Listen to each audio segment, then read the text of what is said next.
On my son's birthday, his wife told me, "You're a fake old woman, you've never done anything for us."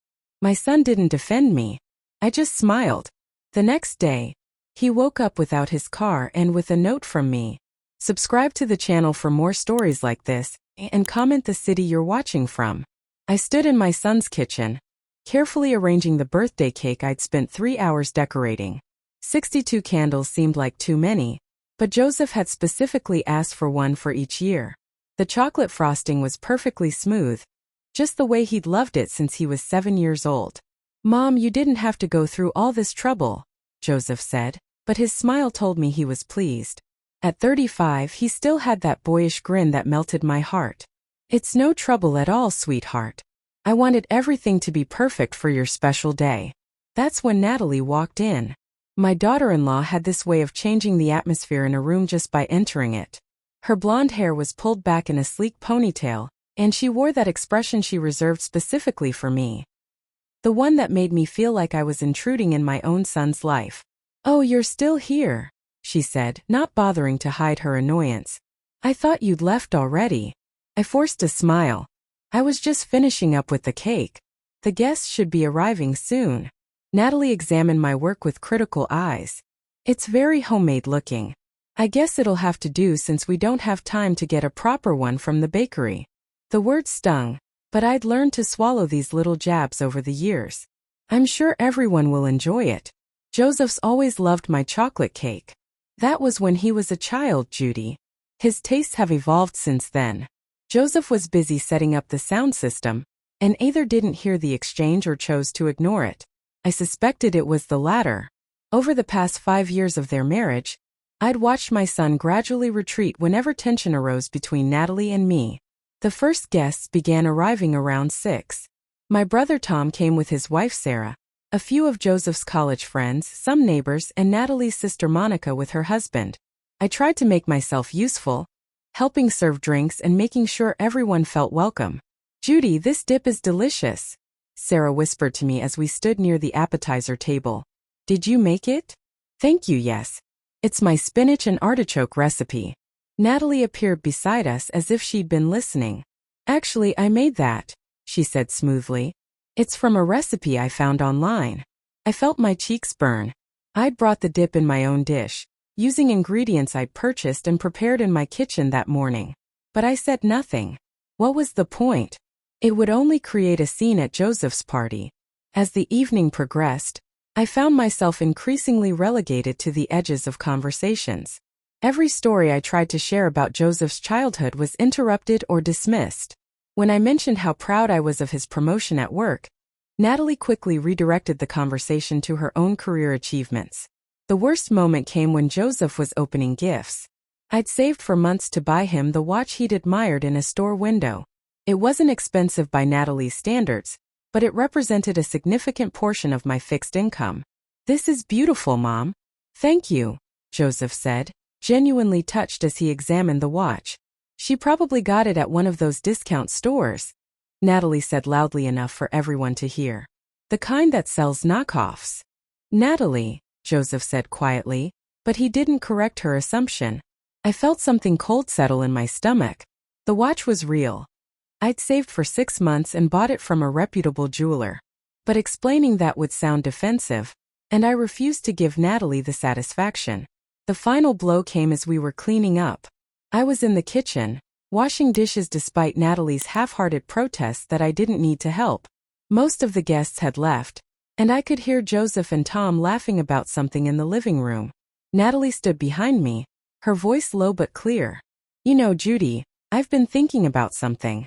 I continued washing, not trusting myself to speak. "You really are a fake old woman, aren't you? Always pretending to be this devoted mother, but when it comes down to it, you've never actually done anything for us."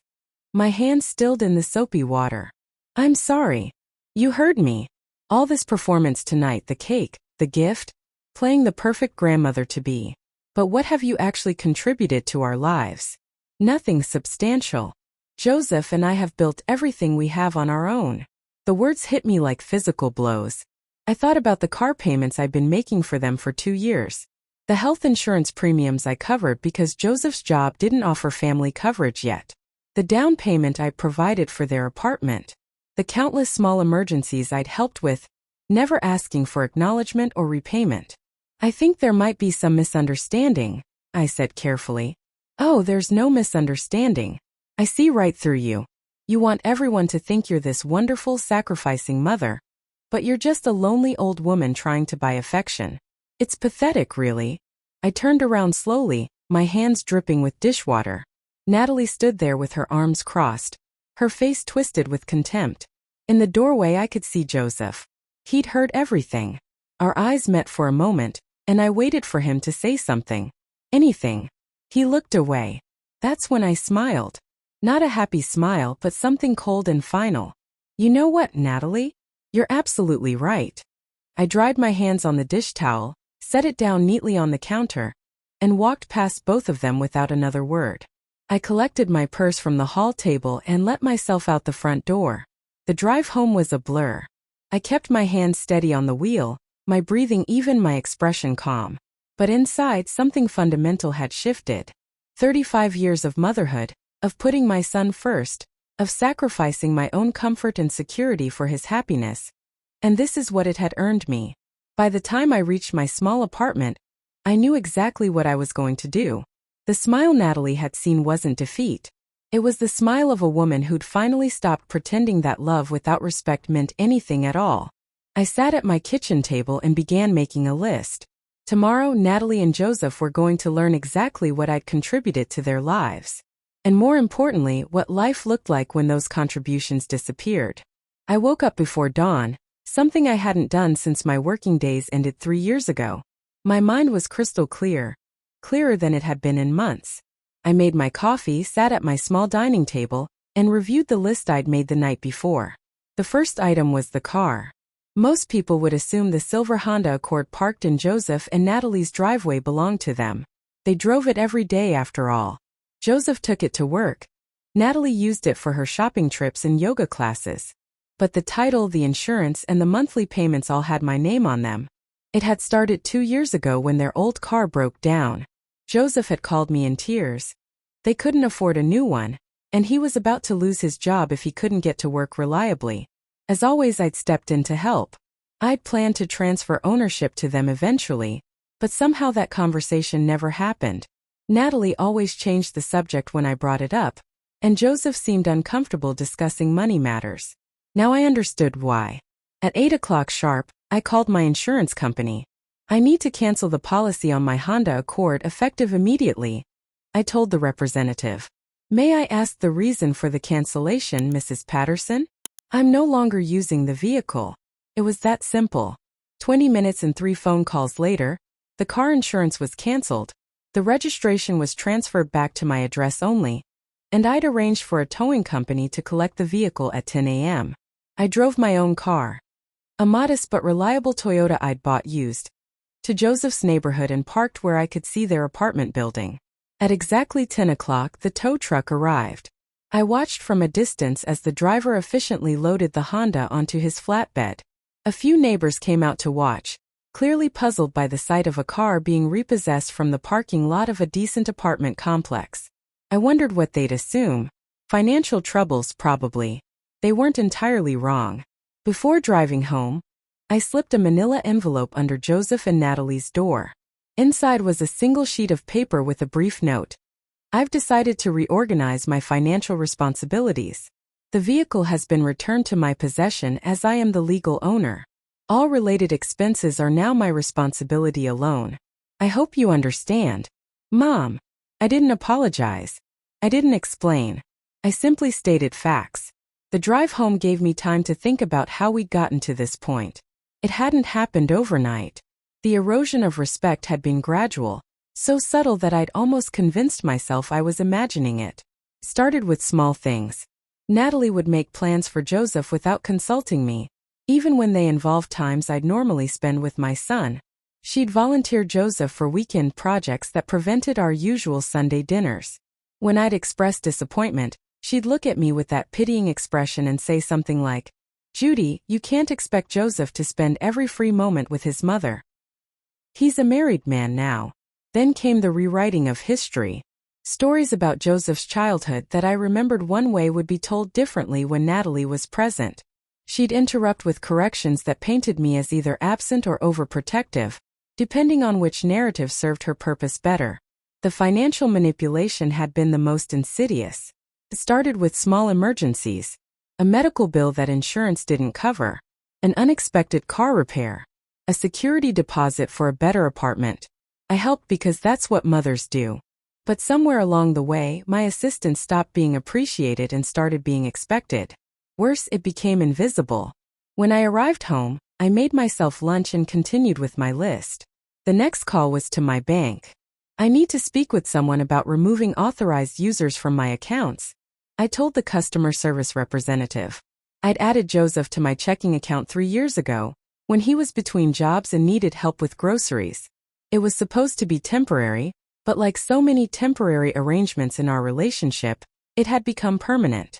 Not that he used it often, but Natalie had discovered it during one of her financial difficulties and had taken to treating it as their emergency fund. I'll need to see you in person to make those changes, the representative explained. Can you come in today? I'll be there within the hour. At the bank, I sat across from a young woman named Jennifer who walked me through the process. Are you sure you want to remove your son from all accounts? She asked gently. This means he'll no longer have access to any of your funds. I'm completely certain. She must have heard something in my voice because she didn't ask any follow-up questions. 30 minutes later, Joseph no longer had access to my financial accounts. That evening, I sat in my living room with a cup of tea and my photo albums. I'd spent hours over the past few months organizing pictures of Joseph's childhood, thinking I might make a scrapbook for his birthday. Now I flipped through the pages with different eyes. There was 5-year-old Joseph on his first day of kindergarten, me kneeling beside him in my work uniform because I'd taken an early lunch break to walk him to school. 7-year-old Joseph at his little league game, me cheering from the bleachers still wearing my name tag from the department store where I worked evenings. Page after page of memories. School plays I'd attended after working double shifts, birthday parties I'd organized on a shoestring budget, Christmas mornings where I'd stayed up all night assembling toys because I couldn't afford to pay someone else to do it. Joseph at 16, rolling his eyes when I tried to take pictures before his first date. Mom, you're embarrassing me. But he'd hugged me afterward and thanked me for the $20 I'd slipped into his pocket. Joseph at 18, crying in my arms the night before he left for college. I'm going to miss you so much, Mom. I'd driven him there myself in my old car, helped him move into his dorm room, and cried all the way home. Joseph at 22, calling me from his first apartment to tell me he'd gotten a promotion. I couldn't have done this without you, Mom. All those sacrifices you made for me. I won't forget them. But he had forgotten. Or maybe Natalie had helped him forget. I closed the photo album and walked to my bedroom. In the top drawer of my dresser under my winter scarves was a small metal box. Inside were documents I'd never shown Joseph. His father's death certificate, life insurance papers, medical bills from Joseph's childhood surgeries, bank statements showing the college fund I'd built for him one small deposit at a time. Also in the box was something else. A letter I'd written to Joseph on his 18th birthday but never given him. I'd been planning to give it to him when he got married, but Natalie had made it clear that she wasn't interested in family traditions. I pulled out the letter and read it again. It detailed everything I'd done to ensure his future was secure, all the choices I'd made to put his needs first. It talked about love and sacrifice and the pride I felt watching him become a successful man. Reading it now, I realized how naive I'd been. I'd assumed that love and sacrifice would naturally be recognized and valued. I'd assumed that being a good mother would be enough to earn respect from my son and his wife. I'd been wrong. But I wasn't powerless. And tomorrow, Joseph was going to start learning exactly how much his mother had contributed to the life he thought he'd built entirely on his own. The phone rang at 7:30 in the morning, 3 days after I'd reclaimed the car. I was in my kitchen, enjoying my second cup of coffee and reading the newspaper. A luxury I'd rediscovered now that I wasn't rushing to help with some crisis at Joseph and Natalie's apartment. Mom. Joseph's voice was strained, almost panicked. We need to talk. I took a sip of my coffee, savoring the moment. Good morning, Joseph. How are you? How am I? Mom, what the hell happened to the car? Natalie went outside yesterday morning to go to work, and it was gone. The neighbors said they saw it being towed. Yes, I had it picked up. I left you a note explaining. A note? Mom, that's our car. I set down my coffee cup carefully. Actually, Joseph, it's my car. It's registered in my name, insured by me, and I've been making the payments for 2 years. I simply decided I needed it back. Silence stretched between us. I could hear Natalie's voice in the background, shrill and angry, though I couldn't make out the words. But we need that car, Mom. I have to get to work. Natalie has interviews lined up this week. You can't just take it without warning. I gave you a note. That's not warning, that's notification after the fact. His voice cracked with frustration. Look, I know Natalie said some things the other night that upset you, but this is crazy. You're punishing us over a misunderstanding. A misunderstanding. That's what he was calling it. Joseph, when you were 12, do you remember breaking Mrs. Henderson's window with your baseball? What? Mom, what does that have to do with anything? Do you remember what I taught you about taking responsibility for your actions? This is different. This is about family. You're absolutely right. This is about family. I paused, letting that sink in. Tell me, son, when was the last time you stood up for me? Another long silence. Then, Mom, you're being dramatic. Am I? When Natalie told everyone at your party that my gift was probably a knockoff, did you correct her? When she claimed credit for the dish I brought, did you say anything? When she called me a fake old woman who's never done anything for you, did you defend me? You heard that. I heard that. And I saw you standing in the doorway. I waited for you to say something, Joseph. Anything. Even just asking her to stop would have been enough. I could hear him breathing heavily. Look, Mom, marriage is complicated. Sometimes you have to pick your battles. And apparently I'm never the battle worth picking. That's not fair. Fair. I laughed, but there was no humor in it. Joseph, let me tell you what's not fair. What's not fair is working double shifts for 15 years to make sure you had everything you needed. What's not fair is using my entire savings account for your college tuition, while I drove a car with 200,000 miles on it. What's not fair is co-signing for your apartment lease when your credit wasn't good enough. What's not fair is paying for your health insurance for the past 3 years. What's not fair is being treated like a stranger in my own son's life. Mom, I didn't know you felt. Of course you didn't know. Because you never asked. When did you stop seeing me, Joseph? When did I become just the woman who shows up to help when you need something? Natalie's voice got louder in the background. I heard her say something about emotional manipulation and guilt trips. Joseph, is your wife listening to this conversation? She's worried about us. About how we're going to manage without the car. Then perhaps you should have thought about that before allowing her to humiliate me in my own son's home. It's our home, Mom. Mine and Natalie's. Those words hit me harder than I'd expected. Our home. Not the family home. Not a place where I was welcome. Their home, where I was a visitor who'd overstayed her welcome. You're absolutely right, I said quietly. It is your home. And these are your problems to solve. What's that supposed to mean? I walked to my kitchen window and looked out at my garden. The roses I'd planted last spring were blooming beautifully. I'd been too busy worrying about Joseph and Natalie's problems to really notice them before. It means, son, that you're 35 years old. You have a college degree, a good job, and a wife. You should be perfectly capable of managing your own transportation needs. We can't afford a car payment right now. You know that. Then I suggest you figure out alternatives. Public transportation, rideshares, borrowing from friends. The same things millions of people do every day. This is insane. You're my mother. Yes, I am. And for 35 years I've acted like it. I've put your needs before my own, your happiness before mine, your future before my security. But apparently, that's made me a fake old woman who's never done anything for you. I heard Natalie grab the phone. Judy, this is ridiculous. You can't just destroy our lives because you got your feelings hurt. Natalie, I'm not destroying anything. I'm simply stopping my participation in maintaining your lifestyle. What's that supposed to mean? It means I called my insurance company this morning. The health insurance policy that covers both you and Joseph? I've removed you from it. It was in my name because it was cheaper to add you to my retirement plan than for Joseph to get family coverage through his work. Dead silence. You're bluffing, Natalie said, but her voice had lost its confidence. I'm not. I also called the management company for your apartment building. Did you know I'm listed as a guarantor on your lease? That means if you can't make rent, they can come after me for the money. I've submitted paperwork to remove myself from that responsibility. You can't do that. I can, and I have. It takes 30 days to process, but it's done. Joseph took the phone back. Mom, please. You're scaring me. I'm not trying to scare you, Joseph. I'm trying to show you something. For years, you and Natalie have lived with a safety net you didn't even know existed. Every risk you've taken, every financial decision you've made, has been cushioned by my involvement. You've never had to face the real consequences of your choices, because I've always been there to catch you if you fell. We didn't ask you to do those things. No, you didn't ask.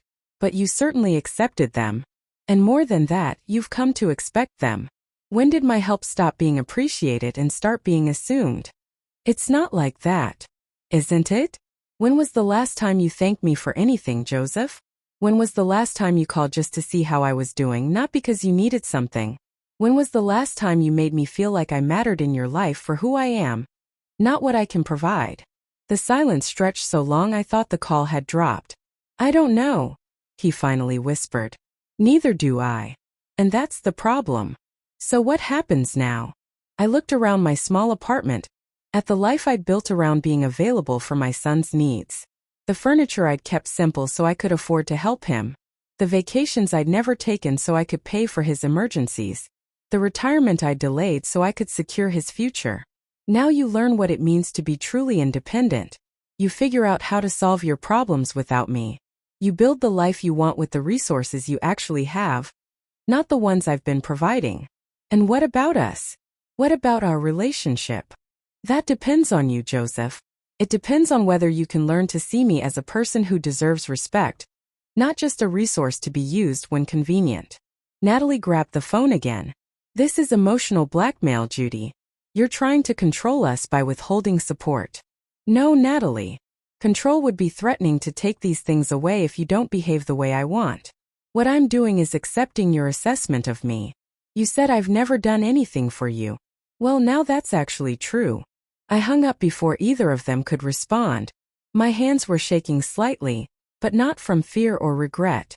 For the first time in years, I felt like I was taking control of my own life instead of just reacting to theirs. The phone rang again immediately. I looked at the caller ID, Joseph's number, and let it go to voicemail. It rang 4 more times over the next hour. Each time I let it ring. I had things to do, a life to rebuild. And for the first time in decades, I was going to put my own needs first.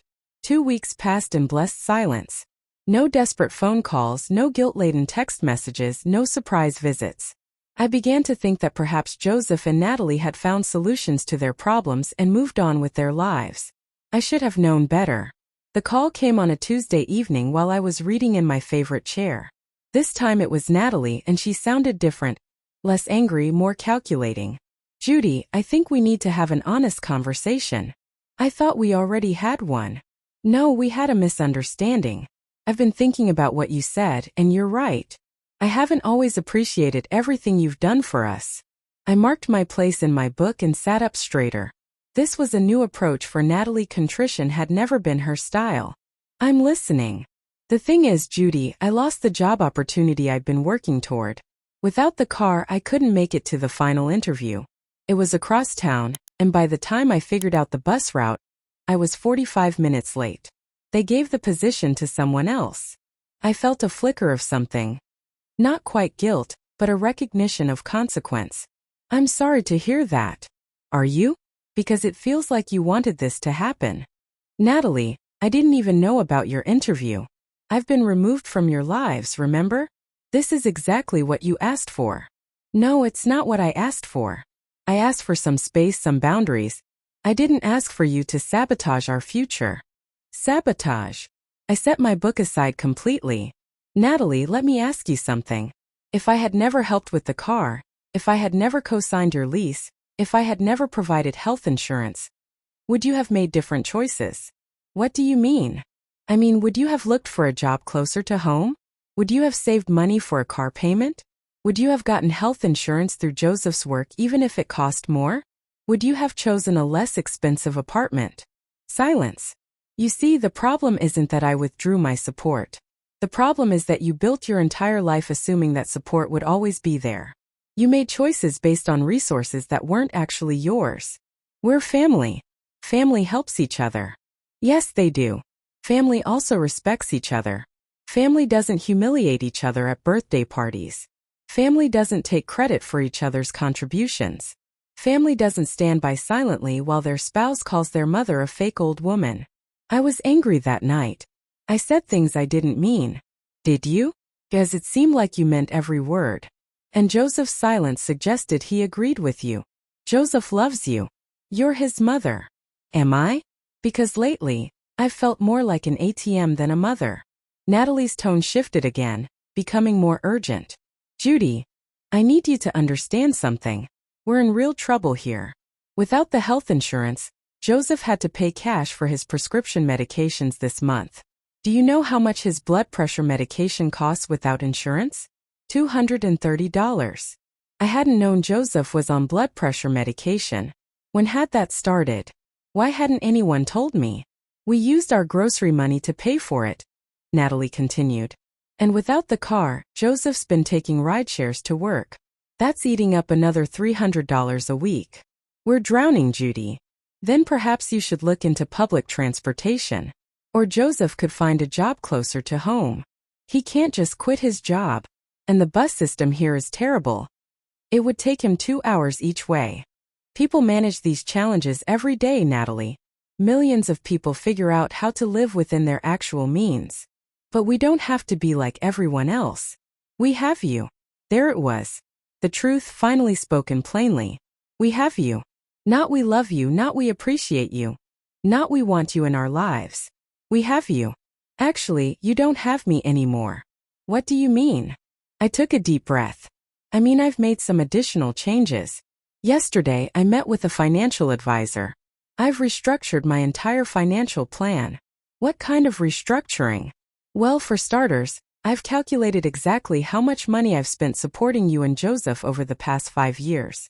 The car payments, insurance premiums, healthcare costs, apartment guarantees, emergency loans that were never repaid, groceries when you were between jobs, gifts for birthdays and holidays. Do you want to know the total? What? $67,423. That's not including the opportunity cost. The money I could have earned if I'd invested those funds instead of spending them on you. The silence on the other end of the line was profound. Now, I continued. I've redirected all of those monthly expenses into a retirement investment account. The money I was spending on your car payment is now going into a travel fund. The health insurance premiums are being invested in a long-term care policy for myself. It's amazing how much money I actually have when I'm not supporting 2 additional adults.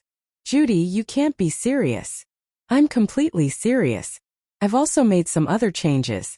I've updated my will. Your will. Joseph was my primary beneficiary, with everything going to him when I pass away. But I realized that was another safety net you were counting on, wasn't it? Another resource that made your current financial irresponsibility feel manageable. I never thought about your will. Didn't you? Then why did Natalie ask me about my life insurance policy last Christmas? Why did Joseph seem so interested in my property taxes when he visited in the spring? More silence. My new will leaves 50% of my estate to the animal shelter where I've started volunteering. 25% goes to the Community College Scholarship Fund. The remaining 25% is in a trust that Joseph can access only if he meets certain conditions. What conditions? He has to demonstrate financial independence for 5 consecutive years. He has to maintain steady employment without any financial assistance from family. And he has to complete a family counseling program focused on healthy relationships and communication. You're trying to control him from beyond the grave. No, I'm trying to ensure that my death doesn't become another financial crutch for someone who's never learned to stand on his own. I'm trying to create a scenario where my son values me for who I am, not what I can leave him. This is cruel, Judy. Is it? Or is it the first time I've ever put conditions on my love and support?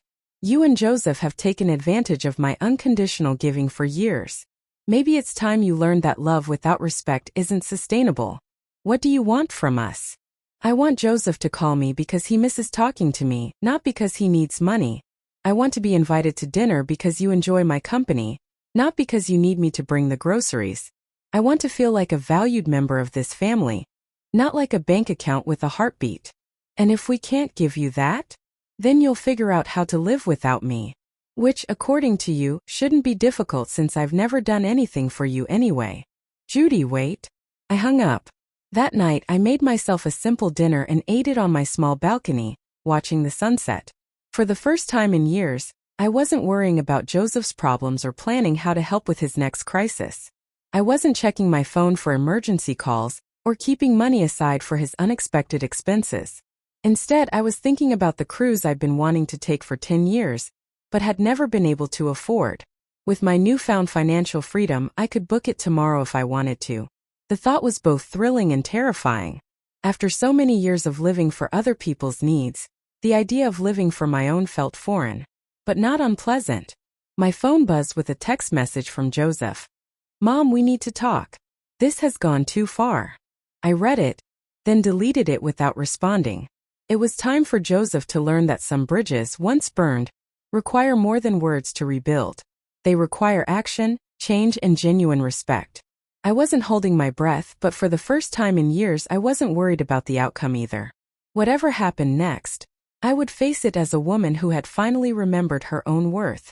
3 weeks later, Joseph showed up at my door unannounced. I was in my garden, transplanting the petunias I'd bought on impulse during my morning walk. Another small luxury I'd rediscovered. I looked up to see him standing at my gate, looking thinner than I remembered and carrying what appeared to be a manila folder. Hello, Joseph. He looked uncertain, almost nervous. Hi, Mom. Can we talk? I pulled off my gardening gloves and studied his face. The cocky confidence that Natalie had cultivated in him was gone, replaced by something that looked almost like humility. Of course. Would you like some iced tea? That would be nice. I led him through my small apartment to the kitchen, noting how he looked around as if seeing the place for the first time. Had he ever really noticed how modest my living situation was compared to the comfort I'd helped provide for him and Natalie? Your garden looks beautiful, he said as I poured 2 glasses of tea. Thank you. I've had more time to focus on it lately. We sat at my small kitchen table, the same table where I'd written him countless birthday cards, homework help notes, and care packages during his college years. The folder sat between us like an unspoken question. Mom, I need to show you something. Joseph's voice was quiet, almost ashamed. Natalie doesn't know I'm here. She doesn't know I have this. He opened the folder and pulled out a stack of papers. Bank statements, credit card bills, receipts. All with Natalie's name on them. I found these in her desk when I was looking for our lease agreement.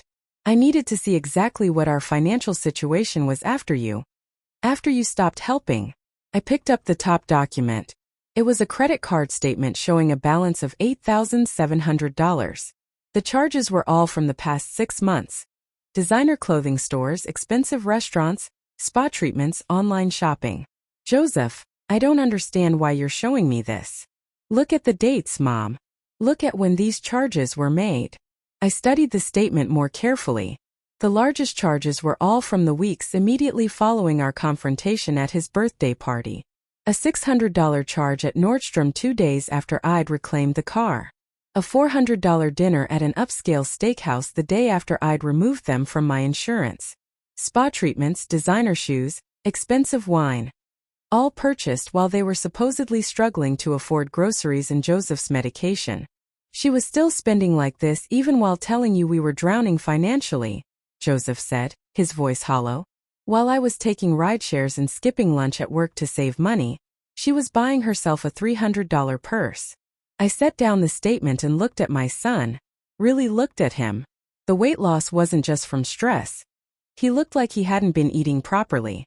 Joseph, have you been paying for her spending? I've been trying to. I picked up extra shifts, took on freelance work in the evenings.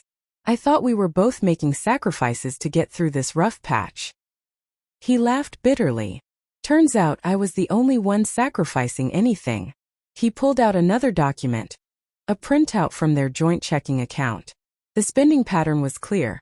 Regular withdrawals and transfers that coincided with Natalie's shopping sprees, all happening while their basic living expenses went unpaid. Mom, I owe you an apology. A big one. I waited, not trusting myself to speak. I let her convince me that you were being manipulative, that you were trying to control our lives with money. She said you were jealous of our marriage and looking for ways to cause problems between us. And you believed her. I wanted to believe her. It was easier than admitting that I'd become completely dependent on you. It was easier than facing the fact that I'd never actually grown up, never really learned to take care of myself. He pulled out one more document, a handwritten list. I spent the last week calculating everything you've done for us. Not just the money, but everything. Do you want to know what I found? I nodded, though I wasn't sure I was ready to hear it. In the past 5 years, you've paid for our car, our health insurance, our apartment deposit, and co-signed our lease. You've covered 4 separate emergency expenses that totaled over $15,000. You've given us money for groceries more times than I can count. You've bought birthday and Christmas gifts not just for me, but for Natalie too, even when she barely acknowledged them. His voice cracked. You paid for my college completely. I never had student loans because you used your entire retirement savings to cover my tuition. I never even thanked you properly for that, did I? You were young. You didn't understand. I wasn't that young, Mom. I was 18, 19, 20, old enough to understand what sacrifice looked like. Old enough to appreciate what you were doing for me. He wiped his eyes with the back of his hand. The worst part is Natalie knew. She knew about all of it. She had access to our bank account statements. She saw the payments you were making. She knew exactly how much you were contributing to our lives, and she convinced me to ignore it. Why would she do that? Because she wanted me isolated from you. She wanted me dependent on her version of reality. Every time you tried to talk to me about money or our future, she'd interrupt or change the subject. Every time you seemed hurt by something she'd said, she'd convince me you were being overly sensitive. Joseph leaned back in his chair, looking exhausted. I feel like I've been living in a fog for 5 years, Mom. Like I've been sleepwalking through my own life while someone else made all the decisions. What changed? What made you start looking at these documents? The health insurance thing. When I went to pick up my prescription and found out we weren't covered anymore, I called the insurance company to find out what happened. They told me the policy had been in your name, that you'd been paying the premiums for 3 years. He shook his head. I confronted Natalie about it, asked her why she'd never told me you were paying for our health insurance. She said she thought I knew. But Mom, I found emails between her and the insurance company from last year. She'd been handling all the correspondence, renewing the policy, filing claims. She knew exactly who was paying for what. And that's when you started digging deeper. That's when I realized I didn't actually know anything about our financial situation. Natalie handled all our bills, our banking, our budgeting. I just worked and handed over my paychecks, trusting that she was managing everything responsibly. He gestured to the papers spread across my table. This is what responsible management looked like. $8,000 in credit card debt that I didn't know about, spending sprees funded by money we didn't have, and a complete dependence on your financial support that she convinced me was just normal family help. What are you going to do now? Joseph was quiet for a long time. I don't know. I can't afford the apartment without your co-signing. I can't afford the credit card payments on top of our regular expenses. And I can't trust anything Natalie tells me about our finances. That's not what I meant. He looked at me with confusion. I meant, what are you going to do about the fact that your wife has been lying to you for years? What are you going to do about the fact that she deliberately damaged your relationship with me? What are you going to do about the person you've become while you've been with her? I don't know, he repeated, but this time his voice was stronger. But I know I can't keep living like this. I can't keep being someone who stands by while his wife humiliates his mother. I can't keep being someone who takes help for granted and never says thank you. He reached across the table and took my hand. Mom, I know I don't deserve it, but I'm asking for a chance to fix this. Not the money stuff. I understand that's over and it should be. But the relationship. Our relationship. I want to find a way back to being your son, instead of just someone who took advantage of you. I looked down at our joined hands. His were rough from the extra work he'd been doing, and I could see the stress of the past few weeks etched in his face. This wasn't the confident man who'd stood by silently while his wife attacked me. This was someone who'd been forced to confront some uncomfortable truths about himself. Joseph, I need you to understand something. I can't go back to being the mother who fixes all your problems and asks nothing in return. I can't go back to being invisible in your life until you need something. If we're going to rebuild this relationship, it has to be different. I understand. Do you? Because it means you're going to have to make some very difficult choices about your marriage, your finances, and your future. And you're going to have to make them without my help. I know. I squeezed his hand. Then maybe we can find our way back to each other. But it's going to take time, and it's going to require more than apologies. What will it require? It'll require you to become the man I always believed you could be. The man who stands up for what's right, even when it's difficult. The man who values relationships over convenience. The man who keeps his word and takes responsibility for his choices. Joseph nodded slowly. I want to be that man, Mom. I don't know if I remember how, but I want to try. Then that's where we'll start. 6 months later, I was sitting in my garden on a warm Saturday morning when Joseph arrived for our weekly coffee. This had become our routine every Saturday at 10 o'clock. He would come to my apartment, and we would spend an hour together. No agenda, no emergencies, no requests for help. Just a mother and son learning to know each other again. He looked different these days. Thinner still, but healthier somehow. More present. He was wearing clothes I recognized. The jeans I'd bought him for Christmas 2 years ago that he'd never worn because Natalie said they made him look too casual. Good morning, Mom. Good morning, sweetheart. How was your week? Busy. I picked up 2 more freelance clients, so things are looking up financially. Joseph had moved out of the apartment he'd shared with Natalie 3 months ago. The divorce papers had been filed a month after that. He was renting a small studio across town now, taking the bus to work, and slowly rebuilding his life from the ground up. That's wonderful. Are you enjoying the work? I am actually. It's nice to feel like I'm earning everything I have. You know? There's something satisfying about paying all your own bills, even when money's tight. I poured him a cup of coffee from the thermos I'd prepared. How are you adjusting to the new place? It's small, but it's mine. I bought a used bicycle last week. Found a great deal on Craigslist. It cuts my commute down to 30 minutes, and it's good exercise. This was the Joseph I remembered from his college years. Resourceful, optimistic, proud of his independence. It had taken losing everything for him to rediscover these qualities. And how are you feeling about everything? About the divorce? Joseph was quiet for a moment, sipping his coffee and looking out at my flower garden. Relieved mostly. I keep waiting to feel sad about it, but mostly I just feel free. Like I can think clearly for the first time in years. That's not uncommon after ending a manipulative relationship. Is that what it was? Manipulative. What do you think? He considered this. I think I was so grateful that someone like Natalie wanted to be with me that I ignored all the ways she was changing me. I became smaller around her. More dependent. Less myself. And now I'm remembering who I used to be. Who I wanted to become before I got lost in trying to make her happy. We sat in comfortable silence for a while. These pauses had become natural between us. Something that would have been impossible during the years when every conversation was rushed, crisis-driven, focused on immediate problems that needed solving. Mom, can I ask you something? Of course. Why didn't you ever tell me how much you were doing for us?